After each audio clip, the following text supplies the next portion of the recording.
buenas noches, señoras y señores. Hace 35 años que se produjo la catástrofe de Chernóbil, en la Ucrania soviética de los años 80. Ha habido muy pocos recordatorios del hecho, pese a la importancia de lo acontecido, quizá porque para algunos el recuerdo es, por razones ideológicas, incómodo. De hecho, la planta nuclear se llamaba Vladimir Ilich Lenin, aunque el gobierno soviético evitó publicitar dicho nombre por obvias razones. La nube tóxica alcanzó Escandinavia y Cataluña y produjo resultados que aún a día de hoy resultan difíciles de valorar, pero que fueron en todo caso catastróficos.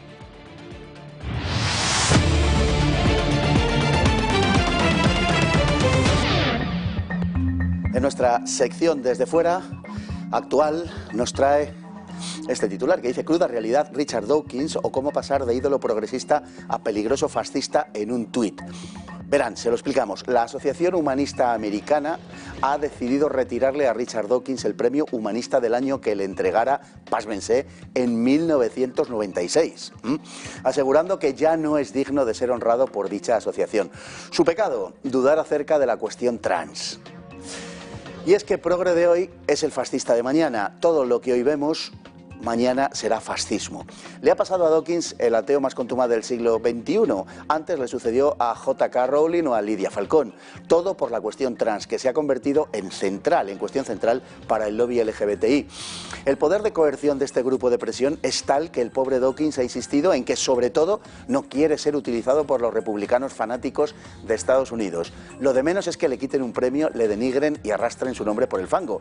Quienes esto hacen, al parecer, no le merecen ninguna censura, sino que implora su absolución prometiendo enmendarse en lo sucesivo. Y es que lo progre en los 90 se ha convertido en retrógrado en nuestros días. Son las últimas noticias desde el reino de la locura. Volviendo al asunto de Chernóbil, al que hablábamos al principio, vamos a recordar lo que sucedió ahora hace 35 años. Aquello fue un desastre y pudo haberlo sido más, pero tampoco faltó heroísmo y sacrificio, algo tan ausente en nuestros días.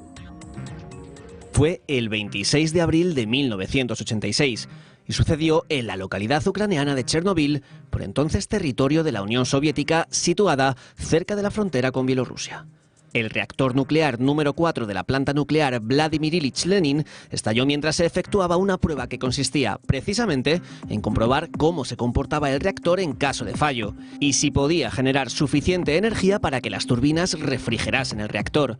Una prueba para aumentar la seguridad de la central en definitiva. Por otro lado, el hecho de que los trabajadores del turno diurno dejasen paso a los del nocturno, que eran más inexpertos, no ayudó.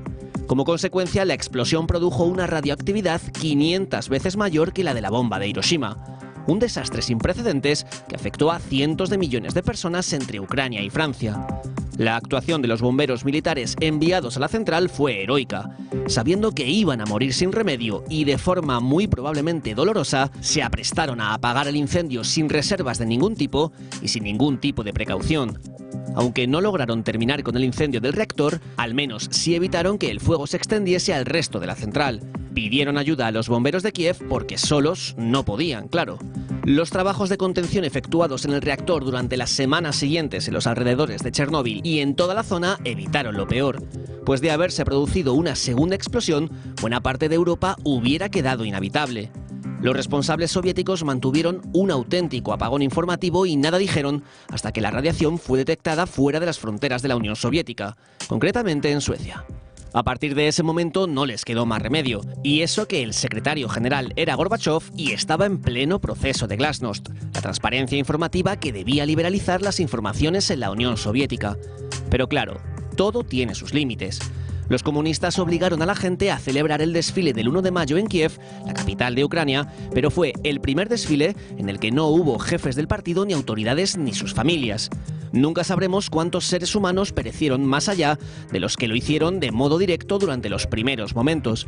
Fueron afectadas mujeres embarazadas cuyos hijos nacieron con malformaciones a raíz de la explosión nuclear. Aumentaron los cánceres de tiroides. El gobierno comunista envió a los reservistas a Chernóbil en apenas unas horas porque, decían, con más de 40 años ya no puedes esperar nada de la vida. Muchos de ellos murieron años más tarde a consecuencia de la exposición a la radiación. Fue muy afectada Bielorrusia por el efecto de la dirección del viento, que junto a Austria resultaron los países más afectados. Se produjo un incremento de 7 veces en las mutaciones de ADN en los hijos de los liquidadores concebidos después del accidente. Igualmente, malformaciones congénitas y aumento de casos de síndrome de Down. Según algunas estimaciones, unos 100.000 casos de cáncer con desenlace fatal pueden atribuirse al desastre nuclear, que contaminó los manantiales, los depósitos de aguas y hasta la leche de las vacas. Tenemos esta noche con nosotros a don José Luis Barceló, le conocerán ustedes porque ha estado ya en otras ocasiones, es autor del libro El cambio climático sin complejos y viene casi siempre a comentar estos temas, este en concreto que es un tema bastante desafortunado y peliagudo. Don José Luis, muy buenas noches. Muy buenas noches, Fernando. Bueno, hemos visto las imágenes de lo que fue aquello, de lo que ha quedado después, que también es bastante desolador, aunque no tanto como podía parecer al principio, luego lo comentaremos. No ha sido ni el primer ni el último accidente nuclear, pero probablemente sí.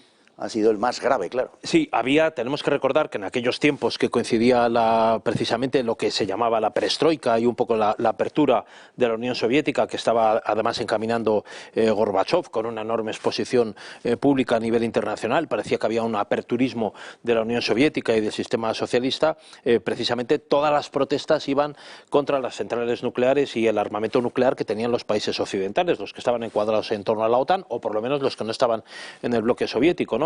Había unos pecados originales en la parte occidental, digamos, porque fueron los primeros que tiraron, los norteamericanos, por ejemplo, las bombas de Hiroshima y Nagasaki, que todavía estaban en el imaginario colectivo, y luego el primer accidente grave que motivó protestas desde el mundo, digamos, de mentalidad socialista y soviética, fue el accidente de Harrisburg, ¿no? De la central de Three Mile Islands, que bueno, fue el que motivó también en el año 79 pues que todas las protestas fueran contra las centrales nucleares occidentales, especialmente las europeas, ¿no? más que las americanas, aunque también se producían allí protestas. La ruptura de esa línea fue desde luego el accidente de la central de Chernóbil, ¿no?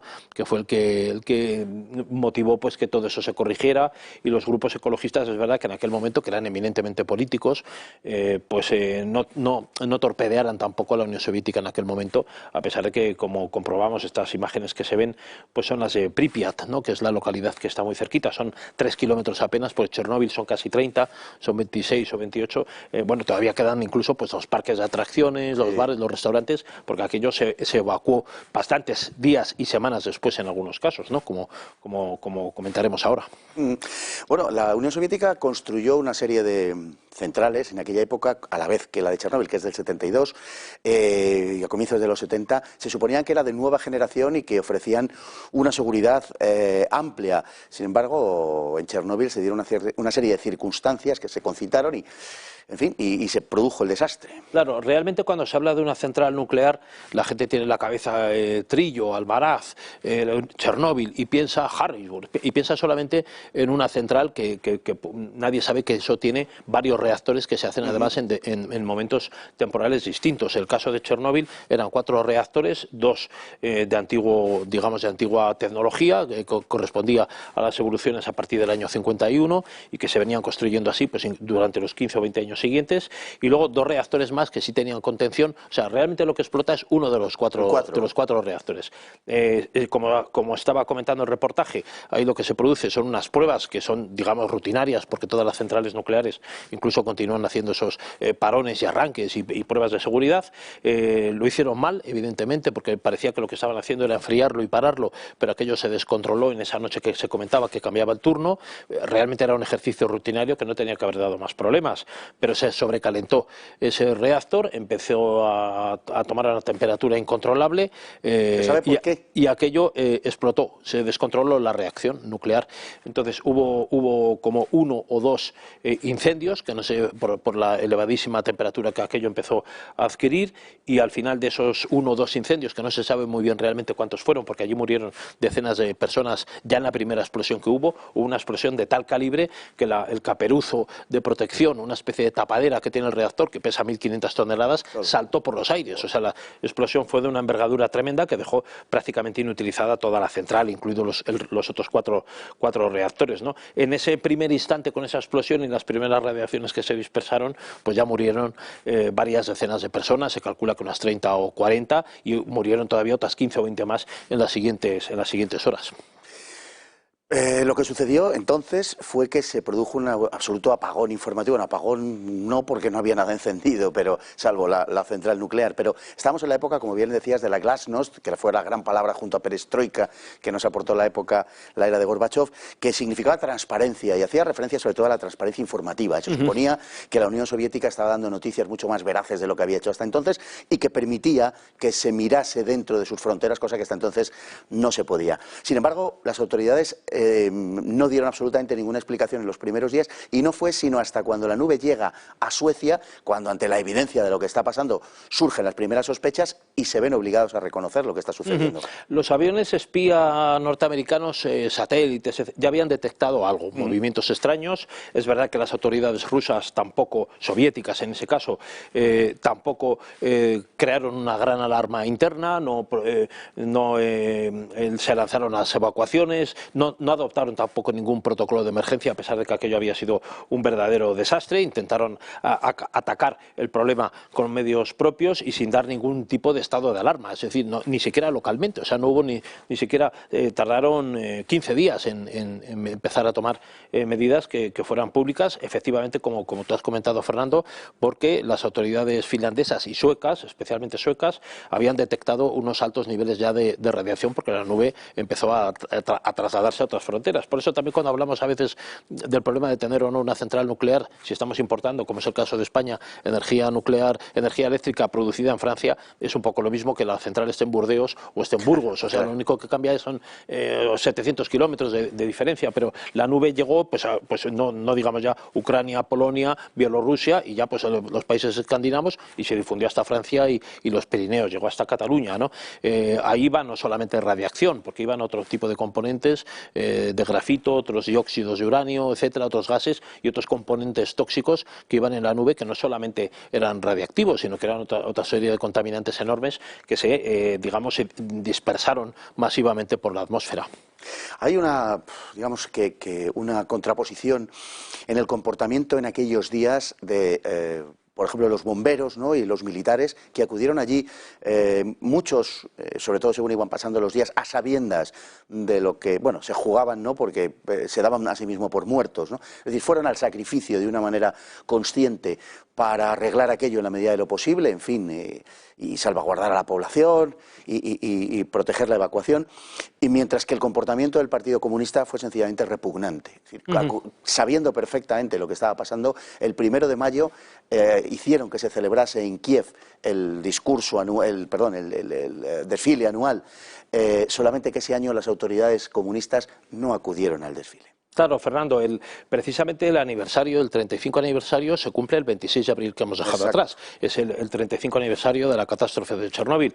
Es verdad que en la mentalidad social y civil de la cultura soviética estaba implantada una enorme sensibilidad solidaria hacia la población. O sea, todo el mundo tenía que estar en primera fila voluntario para atender las necesidades de los demás, ¿no? Y ya hubo, por ejemplo, submarinistas que se pusieron la escafandra. Todo el mundo sabe que en las centrales nucleares se instalan y se construyen al lado de lagos y de flujos de agua que permiten tener embalses, etcétera, para facilitar la refrigeración. Por cierto, en el caso de la central de Chernóbil, de una tecnología anterior que utilizaba grafito y otro tipo de agua a presión que es distinta de otro tipo de centrales que se utilizaron después, que eran las de W, y eso hizo también que esa tecnología más anticuada no permitiera, aparte de los cofres que tienen lo que confina, ¿no?, que es una palabra que ahora tenemos mal utilizada, pero lo que confina el uranio y la radiación, en los dos primeros, que uno de ellos fue el que explota, no existían esos edificios que contienen y confinan la posible radiación, ¿no? Pero en la cultura social soviética sí estaba implantada esa solidaridad. Enseguida hay unos buzos que se ponen escafandras y se meten a sabiendas de que eso les podía costar la vida dentro del agua radiactiva. A ellos no les pasa nada, fíjate que se lanzan allí media docena de tiros judíos con escafandra y estos no les pasa nada. De hecho, algunos han muerto hace poco y no ha sido por la radiación. Hubo bomberos también, que esto sí ha habido casos concretos, ¿no? Sí. Con algunas familias que han estado cerca de ellos hasta que se han muerto, abrasados prácticamente por la radiación, y alguna esposa, por ejemplo, que ha sido motivo de una película en Netflix que se estrenó el 2019, que incluso, curiosamente, te tengo que decir que ha sido prohibida en Rusia, este estreno, y sus productores y actores, etcétera, también está prohibida la entrada de ellos. Incluso el Partido Comunista ruso, el actual, el que queda, ¿no? Sí, los herederos del Partido Comunista ruso, pues han pedido que se les promuevan instancias penales, o sea, una persecución penal judicial en Rusia por lanzar calumnias acerca de la catástrofe aquella que ocurrió. Pero es verdad que hay que comentar también que tú me lo citabas hace un rato, ¿no? Iba por un lado la ciudadanía y esos bomberos, 400, de los cuales 100 murieron prácticamente de forma inmediata o en las semanas posteriores, de esos 400 o 500 bomberos, y las autoridades soviéticas, que negaron y tardaron 15 días o 3 o 4 semanas en reaccionar de forma abierta y pública a reconocer esos hechos, prácticamente no adoptaron ninguna. Es más, fue la negación de los hechos. Incluso las autoridades imputaron a los responsables de las centrales, a los 3 o 4 dirigentes máximos, y también al ingeniero jefe, tanto que acabaron con condenas de 10 años de cárcel.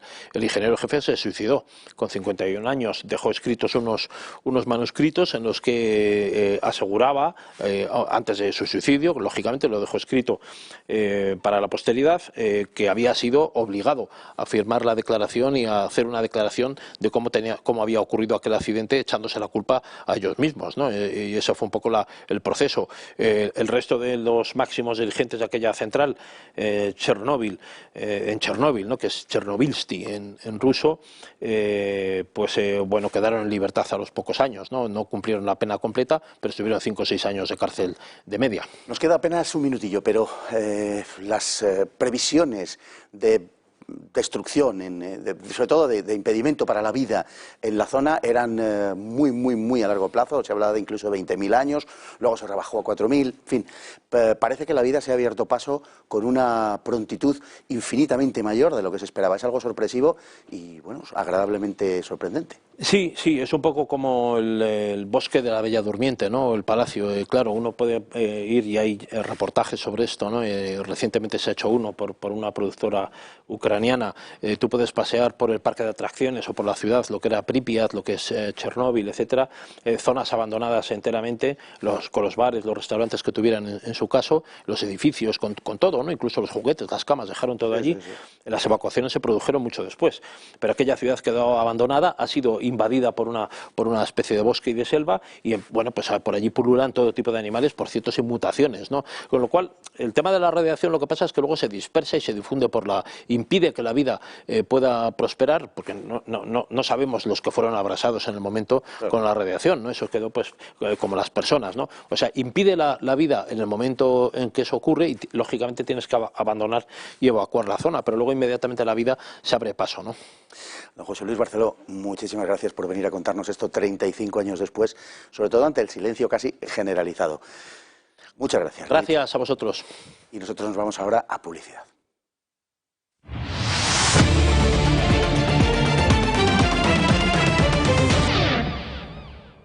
Pues ya de vuelta de publicidad, la Unión Europea está muy lejos de ser un espacio homogéneo, aunque ese era el plan. En un principio, con el paso de los años, los poderosos han ido imponiendo sus intereses incluso a costa de la propia Unión, que cada día lo es menos. De hecho, va camino de convertirse en el negocio de unas cuantas economías al precio del sometimiento de la mitad sur del continente. A estas alturas nadie ignora que la Unión Europea es el negocio de Alemania, pero este hecho quizá oculta que hay otros grandes beneficiarios de la situación por la que atravesamos, como es el caso de los Países Bajos, un pequeño país de 17 millones de habitantes convertido en la quinta economía de la Unión. Hay varias razones para ello. En primer lugar, la economía holandesa se basa en la reexportación, hasta el punto de que Holanda importa tantos productos agroalimentarios como Estados Unidos, constituyendo la segunda potencia exportadora mundial, lo que da la medida de sus actividades. Situada en mitad de la zona de mayor actividad comercial del continente, entre Alemania, Francia y Gran Bretaña, y junto a Bélgica, que es su segundo mejor socio comercial, el puerto de Rotterdam es el de mayor actividad y el más grande de todos los puertos occidentales, y el tercero del mundo después de Singapur y Shanghái. A través de Rotterdam se mueven casi 500 millones de toneladas de carga al año, y en él atracan 28.000 buques. En Holanda, el segundo mayor exportador de productos agroalimentarios del mundo, la agricultura es solo el 1,6% de todo su PIB. Y aunque no hay un naranjo plantado en su suelo, es el principal proveedor de cítricos de Alemania, por encima de España. Ello se debe a la importación desde África y Asia. Además de todo lo cual, los Países Bajos son uno de los principales paraísos fiscales del mundo. Ocupa el cuarto lugar en ese ranking tras las Islas Vírgenes, las Bermudas y las Caimán. En Europa está por delante de Suiza y de Luxemburgo. El 23% de todo lo que se mueve en el mundo de los paraísos fiscales lo hace en Holanda. Y en cuanto a opacidad bancaria, solo superada por el Gran Ducado luxemburgués, es uno de sus grandes negocios, situándose en el 8º lugar mundial. El monto de lo que mueve las sociedades pantalla con la finalidad de eludir impuestos asciende a 5 veces el PIB del país, unos 4 billones de euros. Esa condición de paraíso fiscal sustrae de los otros miembros de la Unión Europea casi 10.000 millones de euros anuales, de los que 1.000 corresponden a España. En cambio, Holanda obtiene 40.000 millones de beneficios gracias a las multinacionales estadounidenses. Las facilidades para las grandes empresas mediante acuerdos secretos fiscales que rebajan su tributación a cifras ridículas hacen que los beneficios de las grandes compañías sean desviados mediante ingeniería contable hacia Holanda y que en consecuencia el resto de países pierda una recaudación de casi 200.000 millones. Los movimientos de capital fantasma, aquel que minimiza las facturas de impuestos de las multinacionales, ascienden a casi 14 billones de euros anuales. La mitad de esos fondos se canalizan a través de Holanda y Luxemburgo. Y lo más paradójico del asunto es que todo esto no sería posible sin la pertenencia de los Países Bajos a la Unión Europea. Y al otro lado tenemos que tener a don José Manuel Milet. Muy buenas noches. Muy buenas noches, don Fernando. ¿Qué tal? Pues, bueno, hablando del negocio que están haciendo los países del norte con los países del sur, que está teniendo ya incluso ribetes escandalosos y que, bueno, lo hacen a costa nuestra básicamente. Es a costa nuestra, pero no solamente a costa de esta mitad sur, sino incluso a costa de la propia Unión. Esto se ha convertido en un negocio de los ricos del norte y poco más. Sí, es así. Todos los datos indican que, digamos, los países del norte de Europa controlan la Unión Europea. Pensemos que todos los altos cargos de la Unión Europea están en manos de personas del norte de Europa, alemanes, belgas, en fin, holandeses. Controlan en definitiva todos los puestos de relevancia. Pensemos que Europa impone una política globalista basada en que no hay fronteras con ningún país del mundo. Lo cual es lo que les beneficia a ellos porque se basan fundamentalmente en los productos de alto valor añadido que fabrica Alemania junto con sus países de zona de influencia para exportarlos al resto del mundo, mientras que aquí a nosotros esta política globalista de fronteras radicalmente abiertas nos destroza, de forma que lo que aquí producimos se produce siempre más barato en otros lados, con lo cual aquí pues al final acabamos sin poder producir nada. Si esto añadimos el tema de que el euro ha sido un enorme fiasco, a pesar de que no se diga nada sobre ello, porque el euro no es más que un marco camuflado, un marco devaluado, que promueve en definitiva la gran exportación por parte de Alemania de sus productos, pero a nosotros nos impide poder defender los nuestros con la agilidad con la que debiéramos, de forma que se transforma en una especie de camisa de fuerza.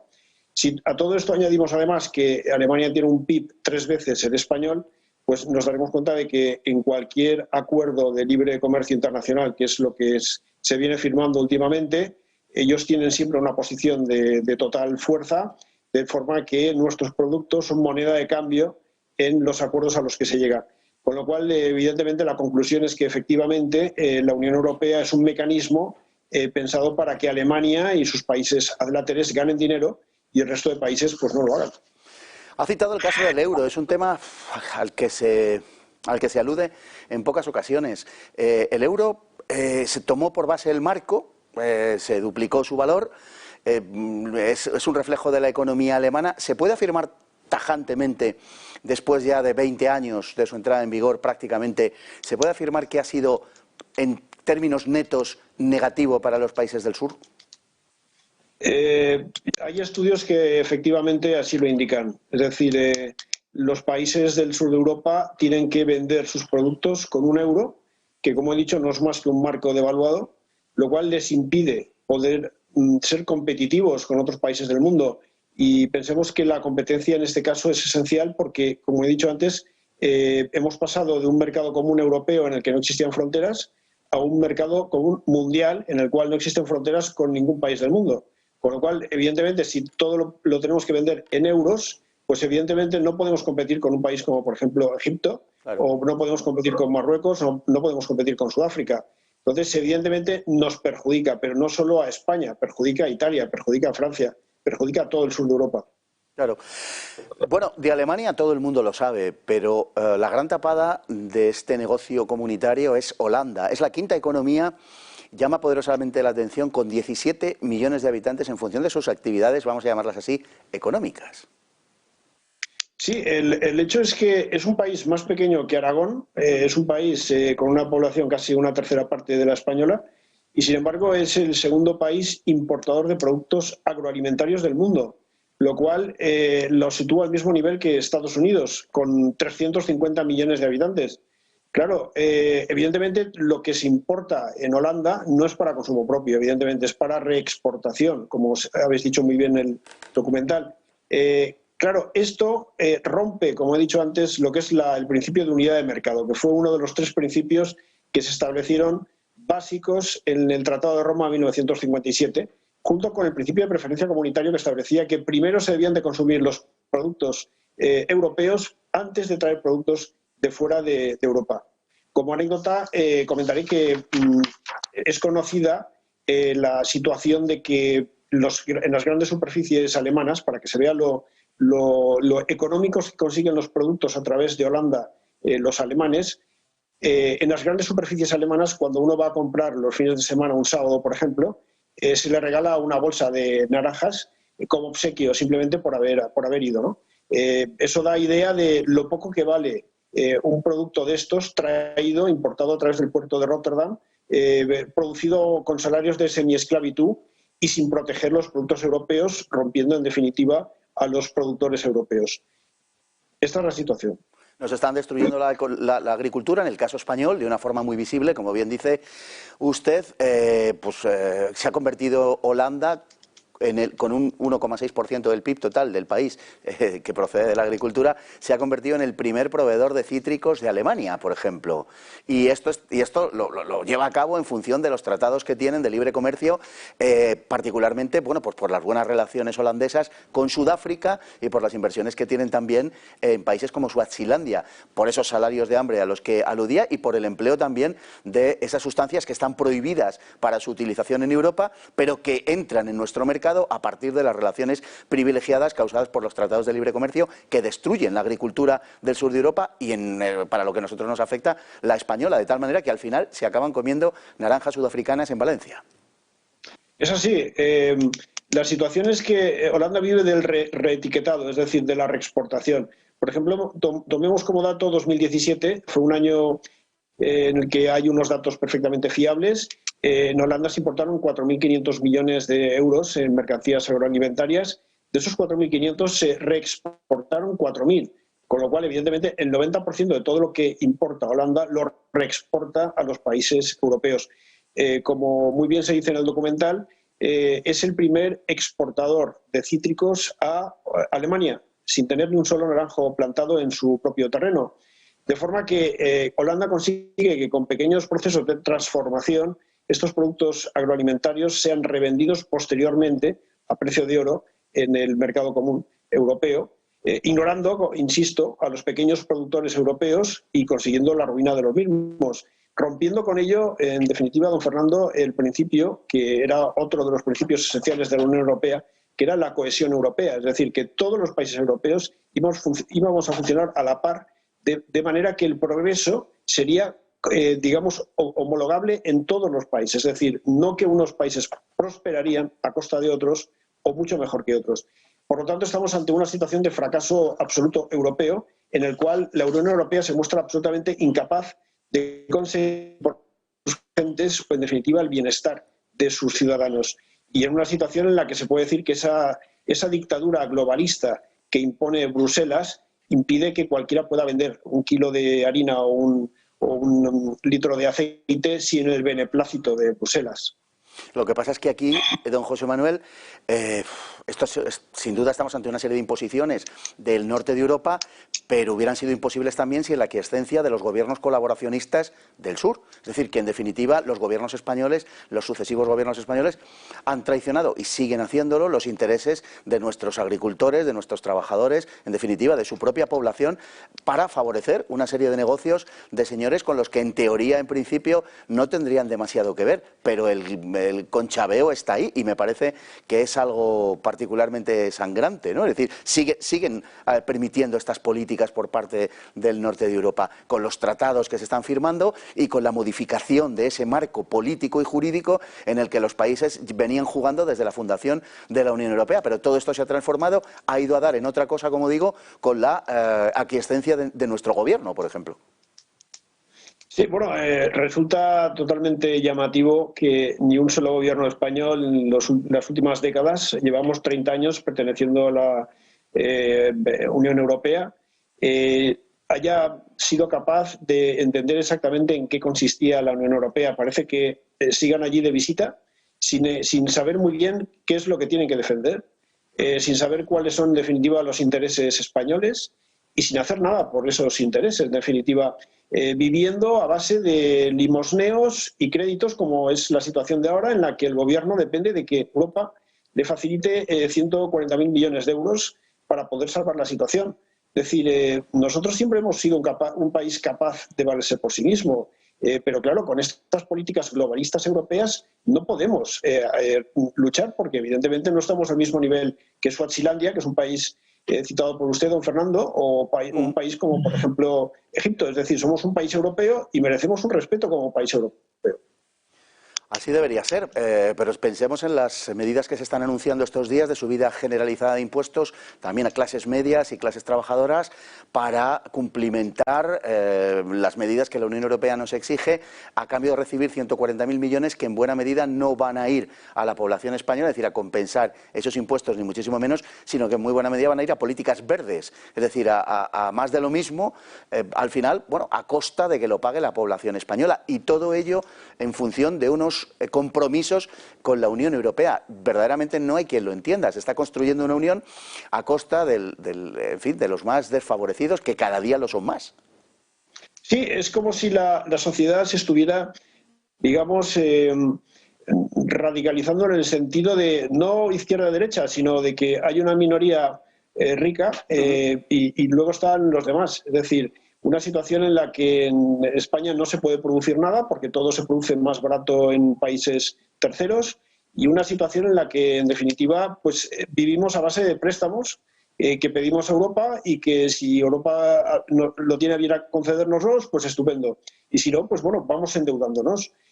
Claro, la situación es totalmente insostenible y es una situación que han venido tolerando, en definitiva, sin hacer absolutamente nada, los distintos gobiernos que hemos tenido en España en estos últimos 30 años.